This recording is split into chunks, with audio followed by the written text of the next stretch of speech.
তাই তোমরাও যে এইভাবে যদি অনৈতিক কর্মকাণ্ড করতে থাকো, জনগণের মুখকে দমন করার চিন্তা করো, তোমরাও বেশি দিন থাকতে পারবে না। বর্গী শাসনের আমলে যখন মানুষ চাঁদা দিতে পারতো না, তখন তার ঘরের ছেলে সন্তানদের ধরে নিয়ে যেত।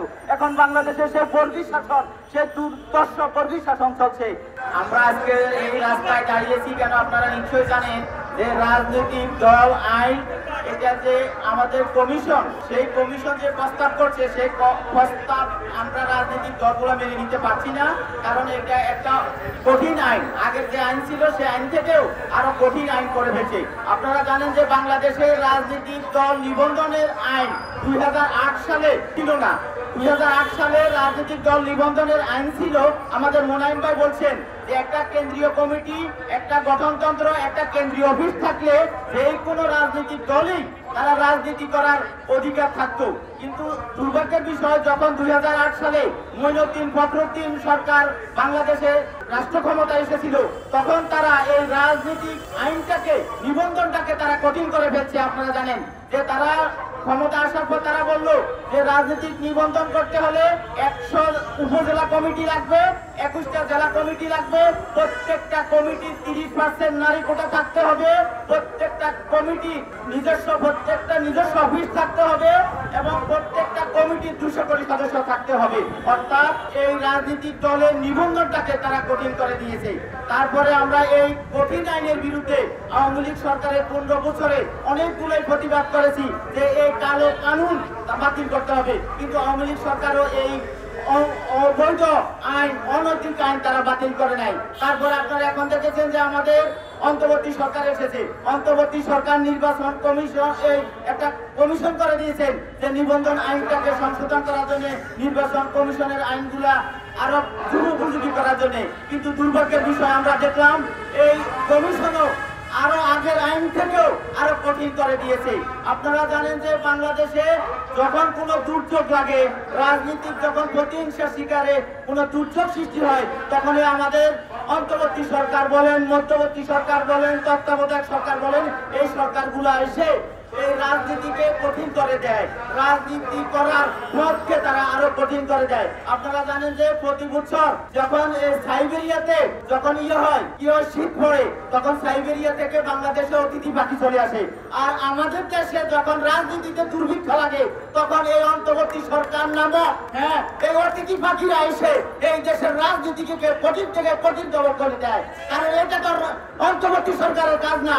অন্তর্বর্তী সরকারের কাজ হলো কি, তারা আরো কোন নেতৃত্ব বিকাশের পথকে সুগম করা, আরো বাধাগ্রস্ত করে দিচ্ছে। এটা তো তাদের কাজ না। তাদের কাজ হলো জনগণের জননিরাপত্তা নিশ্চিত করা, ধর্মমূল্য নিয়ন্ত্রণ করা, তাদের কাজ হলো সিন্ডিকেট ভাঙা। কিন্তু তারা সেগুলো কিছুই করতে পারছে না। তারা এসে বললো যে রাজনীতির দল করতে হলে এই আইন পালন করতে হবে। আরে অথর্বরা, তোমরা নিজেরাই তো অবৈধ, তোমরা আবার কি রাজনীতি দলকে অবৈধ ঘোষণা করতেছ, নিবন্ধনের জন্য কালা কানুন করতেছ।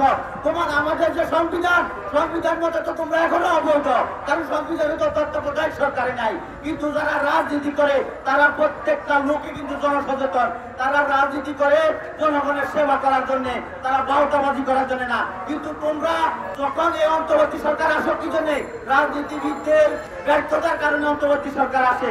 তোমরা কিন্তু অবৈধ, রাজনীতির দল যারা করে তারা অবৈধ না, তারা অনেক কষ্ট করে জনগণের সেবা করার জন্য রাজনীতি করে।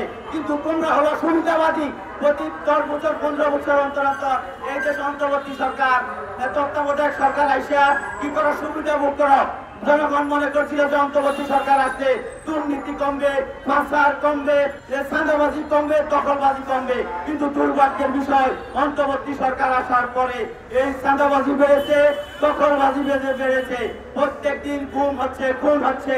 মানুষ কি হচ্ছে, গতকালকেও এই বিজয়নগর পানির টাঙ্কিতে রাতে 2:30 বাজে একটা ছেলেকে কুপিয়ে হত্যা করা হচ্ছে। অর্থাৎ জনগণের এখন কোনো জননিরাপত্তা নাই। তোমরা সেইগুলা ঠিক করতে পারছো না। তোমরা আইসা রাজনৈতিক দল নিবন্ধনের একটা কঠিন আইন করে দিয়েছ। তোমাদেরকে এই কঠিন আইন করার জন্য ছাত্র জনতা রক্ত দিয়ে তোমাদেরকে এই জায়গায় আনে নাই। তোমাদের মনে রাখতে হবে, তোমাদেরকে এই জায়গায় যারা এনেছে তারা তোমাদেরকে আবার নামানোর ক্ষমতাও তাদের কাছে আছে, কারণ বাংলাদেশের মানুষ দীর্ঘমেয়াদী কোনো অন্যায় অত্যাচার মেনে নেয় না। তোমরা জানো যে অন্তর্বর্তী সরকার যে মঈনুদ্দিন ফখরুদ্দিন অনেক ভালো কাজ করেছে, কিন্তু তারাও ক্ষমতায় থাকতে পারে নাই। তাই তোমরাও যে এইভাবে যদি অনৈতিক কর্মকাণ্ড করতে থাকো, জনগণের মুখকে দমন করার চিন্তা করো, তোমরাও বেশি দিন থাকতে পারবে না। টুমুরে তোমাদেরও পতন হবে। আমরা দেখছি যে প্রত্যেক দিনই যে বাংলাদেশে আপনারা জানেন যে 1740 সালে বর্গী শাসন চলত, এখন বাংলাদেশেও সেই দুর্দর্শ বর্গী শাসন চলছে। আপনারা জানেন আজিমপুরে একটা ছেলেকে ঘর থেকে চাঁদাবাজরা চাঁদা না পেয়ে তাকে ধরে নিয়ে গেছে। এটা তো বর্গী শাসন। বর্গী শাসনের আমলে যখন মানুষ চাঁদা দিতে পারতো না, তখন তার ঘরের ছেলে সন্তানদের ধরে নিয়ে যেত। এখন বাংলাদেশে সে বর্গী শাসন, সে দুর্দর্শ বর্গী শাসন চলছে। কক্সবাজার একটা ছেলেকে ধরে নিয়ে মাটির তলে পুঁতে রেখে টাকা চাচ্ছে, আত্মসমর্পণ টাকা চাচ্ছে। এটা তো তোমাদের কাজ না। তোমাদের কাজ হলো জননিরাপত্তা নিশ্চিত করা, ধর্মমূল্য নিয়ন্ত্রণ করা, সিন্ডিকেট ভাঙা, জনগণকে শান্তি দেওয়া। তোমরা সেইগুলো কিছুই করতে পারছো না। তোমরা এই রাজনৈতিক দল যারা এই মানুষের কল্যাণে কাজ করতে চায় তাদেরকে দমন করার জন্য তোমরা আনছো। তোমাদের এই সমস্ত শয়তানি বন্ধ করো। রাজনীতিক যে নিবন্ধন এটাকে সহজ করো। তোমরা যে একটু বলছো আওয়ামী লীগ সরকার আমলে ডিজিটাল নিরাপত্তা আইন করে আওয়ামী লীগ মানুষের দমন করতে চেয়েছিল, মানুষের বাক স্বাধীনতা হরণ করতে চাইছিল। জনগণ মনে করছিল অন্তর্বর্তী সরকার আসলে সে জননিরাপত্তা আইন সহজ করবে, কিন্তু দুর্ভাগ্যের বিষয় এই অন্তর্বর্তী সরকার সেই জননিরাপত্তা আইনকে জনসুরক্ষা আইন দিয়ে আরো কঠিন করে দিয়েছে, আরো মানুষের বাক স্বাধীনতা হরণ করছে। এগুলো তোমাদের কাজ নাই। তাই আমরা আজকে পথসভা থেকে বলবো যে এই রাজনৈতিক দল নিবন্ধন শর্ত সহজ করতে হবে, জনগণকে রাজনীতি করার সুযোগ দিতে হবে, মানুষের মত প্রকাশের সুযোগ দিতে হবে।